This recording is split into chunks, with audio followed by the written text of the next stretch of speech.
Mga kwento ng lagim.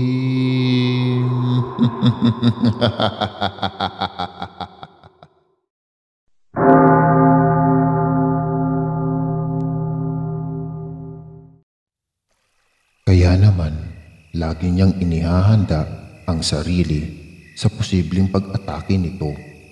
Habang lumalaki si Abu, ay unti-unti nang lumalabas ang pagiging anak ng tiktik nito. Isang hating gabi, naalimpungatan si Basya at napagtanto niyang wala sa tabi niya ang 7 taon ng si Abu. Nataranta siya at agad itong hinanap sa loob at labas ng kanilang kubo. Labis ang pag-aalala ni Basya. Isinisigaw na niya ang pangalan ng anak. Hanggang sa makita na lang niya ito na nakatayo sa pagitan ng 2 puno. May bahid ng dugo ang bibig nito. Nagmadaling nilapitan ni Basya ang anak. Ngunit bago pa man siya makalapit kay Abu, ay isang sibat ang lumipad patungo sana sa direksyon niya. Nang hilakbot si Basya, mabilis naman na tinangay ni Ramo ang mag-ina palayo sa lugar na iyon kung saan may mga nagroronda.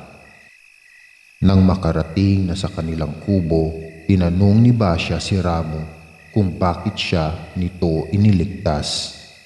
Ani Ramo, sa 7 taon na pagsubaybay niya sa kanila ay nakumbinsi niya ang sarili na kailangan nga ni Abu ang isang ina na kagaya ni Basya.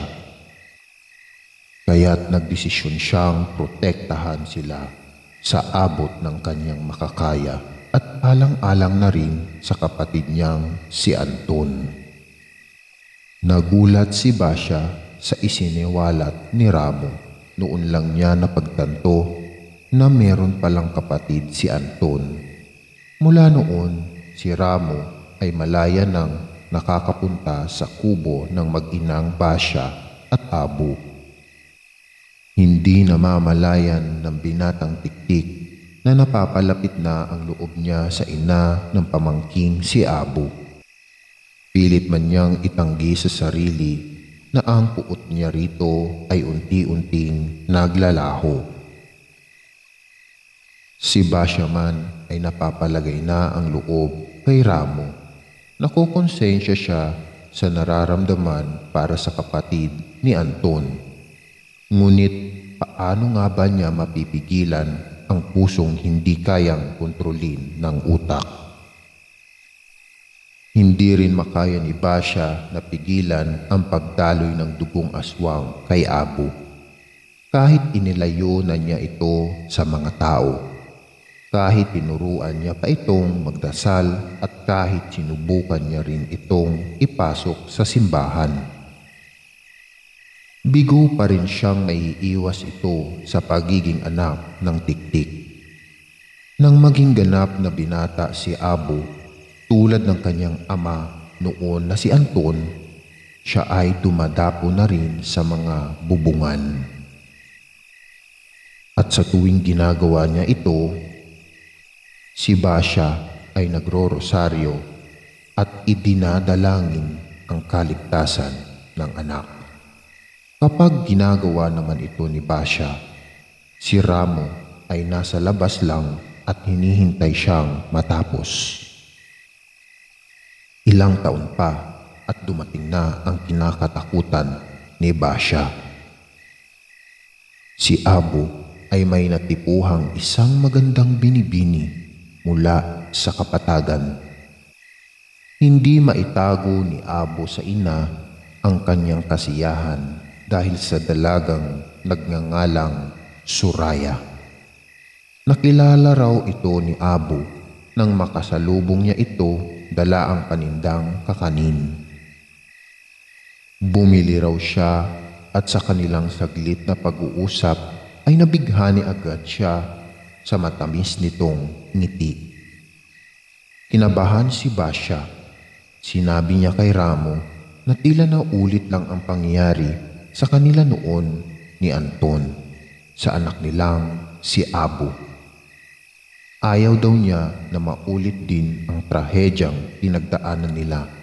Dahil dito, hinamon ni Ramos si Basya na sabihin kay Abu ang totoo tungkol sa ama nitong si Anton at ang mga nangyari sa pag-ibig nila, nang sa gayon daw ay maiwasan nito ang ganoong ding pangyayari.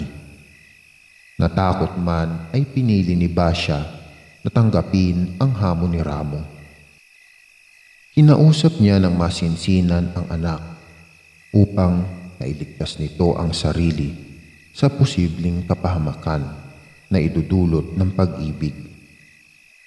Ngunit hindi pumayag si Abu na layuan si Suraya kung ano man daw ang nakatadhanang mangyari sa kanya. Kahit pa kamatayan ay malugod niyang tatanggapin. Hindi niya kailanman ililigtas ang sarili kapalit ng pag-ibig na napakasaya sa puso. Walang kasing sarap ang magmahal at mahalin ka rin ng minamahal mo. Nagkatinginan sina Basya at Ramo sa tinuran ni Abu. Pagkasabi niyon ay nagpalit ng anyo si Abu bilang isang tiktik at saka ito lumipad palayo sa kanila. Niyakap ni Ramo si Basya. Isinandal ang ulo sa balikat niya at sinabi, "Tama si Abu, walang kasing sarap ang umibig." Isang gabi, matyagang naghintay si Abu sa pagdating ng kasintahang si Suraya. Matapos kasi niyang ipagtapat dito ang tunay niyang katauhan bilang kalahating tiktik at kalahating tao, ay nagkasundo sila na magkita sa kanilang tagpuan. Kung tanggap siya nito, ito ay darating. Kung hindi naman, ay hindi ito pupunta. Malapit nang magbukang liwayway, ay wala pa rin si Suraya, kaya't hindi maiwasan ni Abu na hindi malungkot. Aalis na sana siya nang marinig niya ang tawag ni Suraya. Nang lumingon siya, ay patakbo na itong lumapit sa kanya. Labis ang tuwang nag-umapaw sa puso ni Abu. Ngunit saglit lamang ang tuwang iyon, dahil sa kasunod ni Suraya ay ang pagdating ng mga nagruronda. Tinanong niya si Suraya kung ipinagkanulo na ba siya nito. Umiling si Suraya at sinabing baka nasundan lang siya ng mga ito. Sinabihan ni Abu si Suraya na umuwi na dahil haharap siya sa panganib. Subalit hindi siya nito sinunod. Nagkubli lamang ito sa likod ng malalagong halaman habang si Abu ay nilalabanan ang mga tao na gustong humuli sa kanya. Nang makita ni Suraya na may sisibat kay Abu, maagap niyang iniharang dito ang katawan niya, kaya't siya ang tinamaan. Maagap na sinalo ni Abu si Suraya at walang pagdadalawang isip na inilipat ito palayo roon, patungo sa kanilang kubo. Nang hilakbot si Basya, hindi malaman ang gagawin sa inuwi ni Abu. Mabuti na lang at nandoon si Ramo. Pinakiusapan siya ni Abu na iligtas ang buhay ni Suraya. Ani Ramo, magagawa niyang palitan ang dugong nawala sa dalaga. Ngunit ang magiging kapalit na dugo ay dugo na rin ng aswang. Walang mapagpipilian si Abu, kundi pumayag para lamang mabuhay si Suraya. Matapos magawa ni Ramo ng paraan, si Suraya ay nanatili pa rin walang malay. Ngunit tiniyak ni Ramo kay Abu na may buhay pa ito. Nasa ganoon silang pag-uusap nang matunugan ni Abu ang paparating pang panganib. Mukhang matutunto na rin ng mga nagruronda ang kubo nila. Inaya sila ni Ramo na sumama sa kanya sa daigdig ng mga aswang. Ngunit tumanggi si Basya. Hinawakan niya ang palad ni Ramo at sinabing ipinauubayan na niya rito ang anak ng Tiktik, ang pinakamamahal niyang anak. Gayon din ang iniibig nitong si Soraya. Ipinaliwanag ni Basya na ramdam na niya ang kalubahaan ng kanyang sakit. Nangihina na ang katawan niya, kaya't nais niya sanang bumalik sa dati niyang tahanan. Batid niya na ang bunga ng pagmamahalan nila Anton na si Abu ay hindi pababayaan ni Ramo. Nilapitan ni Abu ang ina, niyakap ng buong higpit at sinabing pinasasalamatan niya ang kanyang ina sa pagmamahal at pagkalinga na ibinigay nito sa kanya, kahit pa siya ay anak ng Tiktik. Hindi pa raw iyon ang uli nilang pagkikita. Matandang-matanda na ang nanang ni Basya, ngunit may kalakasan pa ito kesa sa kanya. Nakaupo ito sa tumba-tumba ng datnan niya. Naupo siya sa paanan nito at sinabi, ginawa niya na ang lahat ng paraan, ngunit ang anak ng Tiktik ay mananatiling anak ng Tiktik. At mabubuhay ito ngayon sa kung paano nabuhay ang ama nitong si Anton. Ngunit alam niya na masaya ang kanyang anak, kahit mas pinili nito ang maging isang Tiktik kesa maging tao.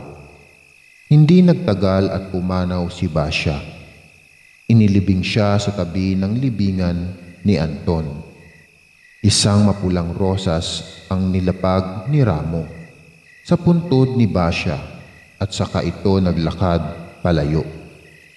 Sa paglipas ng panahon, unti-unti ay natututunan ni Abu na mamuhay bilang normal na tao.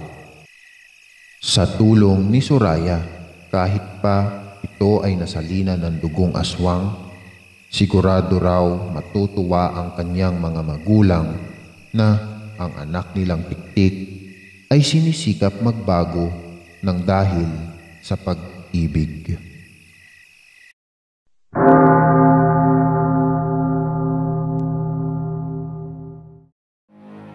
Maraming salamat mga giliw naming tagapakinig. Huwag po nating kalimutan mag-subscribe at mag-like ng ating channel para sa mga kwento ng lagi.